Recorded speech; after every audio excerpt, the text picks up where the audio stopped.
Hello, friends. Here we are again. So my question is that today, what I'm going to explain is the tracking error for one equity portfolio. Okay. So suppose I have one equity portfolio like this, and you want to calculate tracking error for each and every security and each and every factor in it. How will you do that? So that's I'm going to talk about today. So this is my equity portfolio with 30 securities, and let's do some tracking error attribution, right? Break it apart into like 7 or 8 factors. Let's do that, okay? And this is my benchmark, my friends, and these are the weights in this column. Okay, let's do it, okay, in a fast clip. And this is my the document that I created, and it mentions each and every step. Actually, there are 8 actual step in equity tracking error attribution. Okay, equity, that's what we are doing. Okay, and what are our factors, okay, my friend, who are affecting this portfolio? That is market risk. Okay, market risk means for example, S&P 500. Okay, the major broader market, or the size. Okay, size means is it a small cap, is it a large cap? So that is your size. And what is value? Okay, value means is it a like value stock or a growth stock? Or suppose Bank of America is a value stock, and and Nvidia is a growth stock. Okay, so it's that thing, value versus growth. Profitability, what is the profit in the last few months, or in the last quarter, in the previous 2 quarters? That is your profitability factor, my friend. And this is investment, is it aggressively investing or it is passively investing, right? Aggressive investors are like these large hyperscalers today, like Meta, Amazon, right? These are aggressive investors today. Okay, and so that is, yeah, how fast you are investing in your capex. Okay, so that is investment factor. And this is momentum factor. Momentum means in last 3 or 4 quarter, how much how much was the profitability? Were you profitable in last 3 quarters? Then you have a high momentum. Okay, that stock has high momentum. So these are my factors, my friend, and these are my tracking errors. Okay, my portfolio had 460 tracking error in bips. So suppose if my I have a so that roughly translate to 4.6%. So if I have $100 million portfolio, then the 4.6 million is my tracking error compared to my benchmark. So that, and I have decomposed into this systematic. Okay, systematic means it is explained by my 7 factors here. Okay, and so yeah, it is 60% is explained by 7 factors which are here, which I explained you. And 40% is not explained. So it is idiosyncratic. Maybe I need to add more factors, or it is like company profile. Like Eli Lilly has like some regulation related profile, like US regulators, like they try to in FDA, they have to approve. And then there is so what was my dominant factor? It was volatility factor, actually. And where from did the volatility factor, my friend? It came from here. Okay, if you see, I have so much exposure to Nvidia, and it is like a high volatility stock. It is like a growth on sorry risk on stock.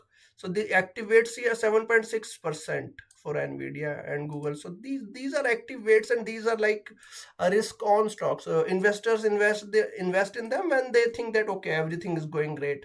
And when do they invest in Bank of America? Then they think that okay, let's be defensive. Okay, let's invest in consumer staples, utilities, or bank stocks. Okay, so yeah, so that's all. So let's go back.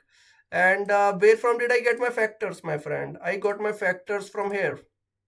So these are my Fama-French factors, and you can go to Fama-French site, and you can get your factor returns. So market risk, small minus big, high minus low, robust minus weak, conservative minus aggressive, risk free rate. Okay, so that is my findings for my tracking error attribution. Okay, and in my tracking error attribution, 50% of my portfolio PNL was explained by these 7 factors. Okay, and 26 by 30 stocks had a beta, market beta, more than 3. Okay, so that is very interesting. So market beta means your market, that CAPM, in the CAPM law, what is the market? S&P 500. So if the market increases, then my stock will also increase. Yeah, so for 26 out of 30, market was very dominant factor, very significant factor. And so what are the steps, okay, that you need to follow? that one is the load data. Okay, you have to get prices. Okay, you want to do regression, you need prices for 82 months. Okay, my friend, you need weights in your portfolio and you need weights in your benchmark. Okay, that's how you do. You calculate active weight, then active exposure. Okay, and you need factor returns. Factor returns, why do you need factor returns? Okay, because you want to do factor attribution, you need factor returns. And how do you get factor returns? From these Fama-French, you already have it. Okay, and then you need fundamentals to validate your results. Okay, then you have 85 months of prices to do your factor attributions, my friend. And then you get 85 monthly returns. Then you get active weights. Yeah, for every security in the portfolio you need to calculate active weight. Okay, and from the active weight you calculate active exposure. Okay, it is straightforward. You multiply that active weight to your beta exposure. So beta exposure you get here. So this is where you get the beta exposure. Okay, so it is important to know what we are doing here. Okay, we are so there are two sides, left hand side, right hand side in every regression, right? In the left, what is on the left hand side? The portfolio returns. Okay, portfolio returns. You see here a risk of every security minus risk free rates. That's all. 30 a vector of like 30 securities, not a vector, a matrix of 30 securities and 30 returns. And on the right side, what are the 7 factor returns? Okay, 7 factor returns, that 30 into 7 matrix on the right side. What do you get after that? You get a beta. Okay, beta. So, and this is your beta risk factor. So okay, so let me show you. And you will get your beta in this form. Okay, for market risk you will get a beta like this. Okay, let me show you. Okay, yeah. So yes, for Apple stock you will get a beta like this for a small market. So these are your coefficients that you will get. Okay, and then there is a covariance matrix. From that you calculate that from factor returns. Okay, you calculate them from this Fama-French data. These are factor returns. So you calculate it from them. Then there is idiosyncratic risk, and so how do you, when you do this calculation? Okay, so here we are where we did regression here, right? We determined your portfolio securities, they are exposed to this factor, whether it is a market risk factor, what was the total exposure, what was the coefficient of that regression. Then here in this result there was one idiosyncratic risk component. Okay, that I will show you later. Okay, so so your total of the risk is not explained by 7 factors, right? So some of that was remaining. So this is that remaining component which cannot be explained by your 7 factors. So this is that component. And it is additive. Okay, then the total risk is like this idiosyncratic risk plus systematic risk. That's important for each stock. Then you do the total, then you calculate total tracking error, then you divide that tracking error into all the securities. Okay, by total by contribution and by marginal tracking error. So marginal tracking error is like sensitivity. Okay, like you have delta in stocks and you have duration in sorry, delta in options, duration in the fixed income portfolio. Now for equity portfolio tree you have marginal T. Okay, sensitivity per unit change in the tracking error. Okay, for that security. Then you do decompose, you do the Euler decomposition. Okay, next I go, my friend. You need your data sources, buddy. And so this is they are calculating the volatility factor attribution. For that you need if you want to do volatility factor attribution, you need volatility factor return, right? Then you subtract low volatility index minus market index. Okay, SPY is your market index, this is low volatility index. Okay, then yeah, then you get your factor returns for vol factor. Then this is the return computation. It is straightforward. For your 82 months you need to calculate daily returns for each of your 30 securities in the portfolio, right? This is a heat map. For each day you calculate returns. Then you calculate active weight, portfolio weight minus benchmark weight. So that's straightforward. Okay, my portfolio is concentrated in Nvidia, Apple and Google. Okay, bad portfolio manager. And 7% overweight. Great. So I am breaking this portfolio. I'm not a good passive portfolio manager. And yeah, and here I am underweight in some of the low value stocks. Okay. Low, it seems I'm pro volatility, pro risk on stocks. Okay, all the investment in the fong. Then okay, so yeah, it is looks like 20% overweight. Okay, if you add them, I think it is 20% overweight. Yeah, so much overweight in the growth stocks. Like let's call them risk on stock. These are like your like a low volatility. You can call them value stock, low volatility stock. Okay, now here comes the regressions thing. Okay, that's the engine. Okay, the engine which is running this model. So this is your engine, buddy, and risk free rate. Sorry, risk free rate. This is risk free rate. This for stock I minus. So I told you, right, on the left side you have active return. Okay, and on the right side you have like factor returns. Then you calculate this beta for each factor. So this is for the market risk, this one for like next one CMA, this one for high minus low, then this is for some other factor. Yeah, that's 7 factors. Then this was the residual, buddy. This is the residual. So total tracking error is a result of two: systematic tracking error and residual tracking error. This is the idiosyncratic component. Okay, not explained by alpha or beta. Okay, so this is a beta, and it beta means it is explained by market factor. That's all. Explained by market factor, then it's a beta. Alpha means it's like your constant thing. Okay, that what you got in the last quarter or even before that, that's your alpha, buddy. And alpha is not very useful in the risk management. It is good for telling your clients that okay, I got this much alpha last year, but not anymore in the risk management because it's not consistent. Then your residual variance, buddy, and that's what I told you here. Residual means not explained by beta. Okay, then there's r squared. So I told you earlier, right, my r square of the portfolio was 50%. 50%. Okay, so all these 7 factors, they explain 50% of variability of my portfolio. So that's all. Okay, and that t statistics was if it is more than 2% for any fact, sorry, 2 for any factor, then it is a statistically significant factor. Statistically significant in the 95% confidence level, that I'm sure, okay, this is a reliable factor for me. I can trust this factor and make my portfolio on that factor. Okay, let's see. Okay, for Nvidia, my adjusted R square was 61%. Okay, so 7 factors explain 61% of Nvidia variability. Okay, market beta was close to 1. Okay, I told you, right? So, and see the T for 3.82. Yeah, absolutely. T is very important for all these for stocks for catching the significance. Okay, so Nvidia, so this is all, you can go through it. Okay, it is very interesting summary. Okay, so Bank of America highest R square. Okay, very little idiosyncratic. You go through some of the my posts on the LinkedIn. Actually, I have explained what is the meaning of all these. It is a classic bank factor profile. Classic bank factor profile. Then its beta is minus. Okay, illy. It's a lowest R square. Lowest actually.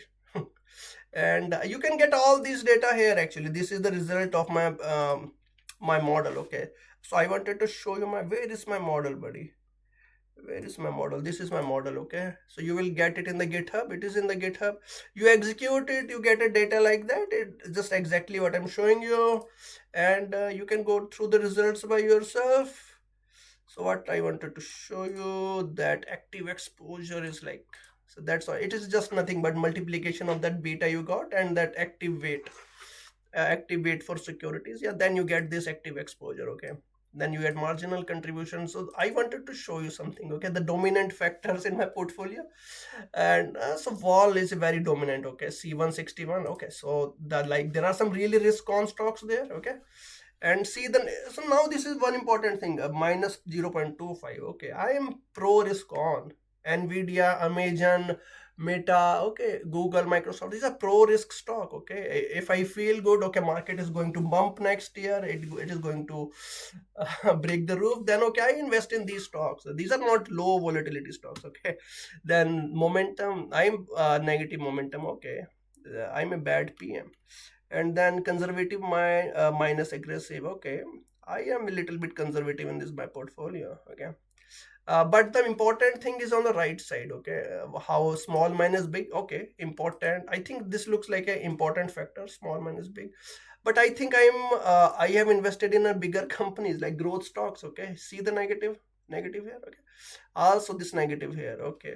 Maybe actually my sensitivity to market is less, simple as that. Important thing here, volatility is important factor, high minus low, these are important factor. And see again, idiosyncratic is high. Then these are active weights for each security that I showed you earlier. I think I showed you active weight. Let me so it is nothing but portfolio weight minus benchmark weight, okay? Then the marginal tracking error, this is important, okay? You can build your portfolio on that. And if you see that marginal tracking error basis points, if my if the if the active weight in this Nvidia increases by 1%, then you can directly correlate it. Then increase in 1% correlates to 39 basis point increase in Nvidia stock, okay? 39 basis point increase, so that's a lot. And for this one, if you increase active weight for Google by 1%, then then the portfolio tracking rank increases by 13.67 basis points, okay? So that's a lot, okay? So the portfolio is very influenced by these stocks, okay? Very influenced by these stocks. Then there is some idiosyncratic risks, also again very high for my very high exposure portfolio. You see, for my top 5 portfolios, they are so much exposed to like a tracking error and idiosyncratic risk, okay? And yeah, and this is also important, percentage to tracking error, 66. If my portfolio risk is like, risk budget is like 100 units, then 66% is being driven by Nvidia only. 12% is very high concentration, okay? Very high concentration. Contribution to TE bips, okay? Again 303, okay? 303. And what's the sum here, okay? 460 bips, okay? That translate to 4.6 b, and out of 460 bips, 300 bips is driven by Nvidia. That is terrible actually. And these, okay, see, there is a negative exposure as well. Actually, these are, you can think them like they're hedging my stock, okay? Sorry, hedging my portfolio. And if you want to decrease risk, you would want to actually invest in them, okay? And you would want to increase risk or increase tracking error, then yeah, okay, invest in them. So what is it driven by? This marginal tracking error, okay? What is this driven by? Okay, now sure, okay, let's go back. So yes, so this is a good summary, okay? Most of the portfolio has a good market risk exposure, okay? I mean significant market exposure, that's a better word. T static is more than 30, 2, okay? For all of them it is 30, more than 2, great. For now the second significant factor is vol, okay? Yeah, significant means you can build your portfolio on that, okay? You can trust these numbers, that's all. For HML it is 11, you can trust for 11 securities, you can trust the T statistics and the but one important thing you will get important here, right? That okay, so momentum there is okay, all right. So that's it, okay? That's a regression result, okay, that you did somewhere there. I think on the second or third step, you did the risk-free, sorry, stock return minus risk-free return equal to alpha plus beta into market risk. It is, for example, for one factor. It is important to see that this is done in a hyperplane, okay? So this is only for one security and one factor, but it is done on a hyperplane. But it is good to understand it on a picture. Yeah, and how do you? What is your active factor exposure? Somebody might ask. Okay, so remember, when someone tells you what is your active exposure, it is multiplication of your active weight into that sensitivity or that exposure or beta, or whether it's a delta, duration, whatever it is. Okay, so in this case it is beta. Okay, and this is your risk measure. So just multiply your active weight with that risk measure. Okay, that's all. That is your active exposure. Okay, and then there is a wall strong, so it okay, I am strongly short, that's good, okay. So I am strongly short, okay, that means actually I am risk this portfolio is tilting towards risk on stocks, okay, like Nvidia, Amazon, Google, Microsoft, right? These are people invest in these companies when they feel good, okay, strongly short, low wall, okay. And when do you invest in consumer staples? When you feel bad, or like utilities or Bank of America stock. high like bank stocks, I mean. Then high minus low means okay, I have short value, that's good, okay. Not good, but good for understanding. HML, good, short value, okay. Robust minus weak, okay. Okay, I am investing in strongly profitable companies, okay. It's the courtesy Nvidia and Microsoft, okay. They are showing good return these days. Small minus big, okay, again big companies, mega caps, okay. Momentum, okay, wrong, okay. So I think my portfolio contains securities which have lost value in recent months, okay. Again, it is not very much exposed to not it is less exposed to market than my benchmark, okay. That's important, less exposed, okay. See, conservative minus aggressive, and it is long conservative, okay. Means it is so I'm investing in companies which are okay, exposure is which are actually less, which are less aggressive than S&P 500, than my benchmark, okay. I have a custom benchmark here. So that was good actually. So now some methodology here. How do you calculate? Why not estimate security covariance directly? So I am doing the security factor attribution, okay. So you, this is your security variance, this is your factor variance, this is your betas that you got someplace there, right, of the factor regression analysis. And this is your residual, buddy. This is 30 by 30 matrix of residuals, okay. uh yeah, so that's it, buddy. And there is some good reasoning why it is done, okay. So you do it on the factor level. This covariance estimation is done on the factor level. Why? because because it is too cumbersome to do it on the security level. Suppose you have portfolio has like 500 securities, but do you want to do create a covariance matrix on 500 securities? Like, see, it would have thousands and thousands of parameters to estimate. Why don't you do it on the like factors, actually, fact, and calculate covariance on the factors, and then translate it to the security covariance matrix, okay. It is easier, okay, and less cumbersome, and also you would be avoiding the noise which can be created by some individual stock moves, sometimes behavioral finance things. Yeah, so it is better to do it on the factor covariance matrix, okay, then translate to the security covariance matrix, and then you create the covariance matrix for that security, okay. Yeah. So that's the formula, okay. Beta into covariance matrix of the factor, okay. So actually, okay, so they are showing you the translation from here, okay. So this was your result of the regression, if you remember. Alpha plus beta into factor plus that was result of your regression, and then they calculated covariance on both sides, and B came out, and then they did it on the factor, okay. Alpha gone, and yeah, this is the derivation. Yeah. So this is a factor correlation matrix. See in the diagonal it's all one, okay. And what are the some strong relations between vol and conservative mass? So this is a strong relation between factors. So you can see the relation between factors as well, like high minus, yeah. So it is important to know. So I think you should read about these strong correlations, okay. And this is some good summary. And I told you, right, for tracking error square, you just so what is the square of like volatility variance, okay. A tracking error square is it is nothing but variance, okay. So that's how you create tracking error square for idiosyncratic risk. And then so these are some of the results, okay. So most important thing, how do you calculate total t square? Use some systematic t square plus residual t square, okay. So that's how you get, okay. And then this is interesting. This is the derivation, buddy. This is the derivation, okay. What I told you, total t square, systematic t square plus idiosyncratic t square. Then this is the derivation, okay. Actually, oh sorry, this is, I think this is the derivation, okay.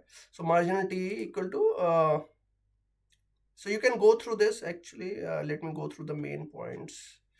Then you calculate the contribution. Okay, contribution equal to marginal T into active weight. Okay, so this is important. Okay, how much is the total contribution to my portfolio today? Okay, so if you see that contribution to my, let's see. Okay, this is interesting question. What is my total contribution? Contribution is too high from these stocks, you see, buddy. Actually, if I want to maintain a low tracking error or some semblance to my benchmark or that custom benchmark, then actually I should be short these securities. Maybe I should liquidate these positions, or should I invest in these positions just to be in sync with my custom benchmark? Okay, so these are security attribution results that I showed you. That is the factor level analysis. Okay. Yeah, that's good.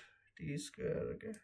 So it is the same formula. Actually, it is nothing different. Okay, nothing different.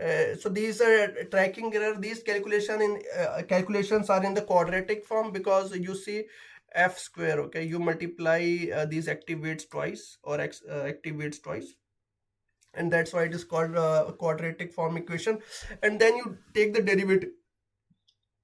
Take the derivative with respect to active weight. And then you calculate tracking error, right? Because yeah, so denominator is the tracking error, so that's the derivation, I think. And contribution, yeah, so these are some formulas. Okay, and for the marginal risk, marginal T, you multiply by the active weight by the variance and divide by tracking error. And for the contribution by T, it is straightforward. And then okay, tracking error decomposition. So I have decomposed the tracking error, and for at the factor level. So this is the factor level analysis. Okay, so I have decomposed. So this is called Euler decomposition. This is important actually. Euler means all the contributions sum to your total tracking error. So that's the important thing. This is called Euler tracking error attribution. Okay, and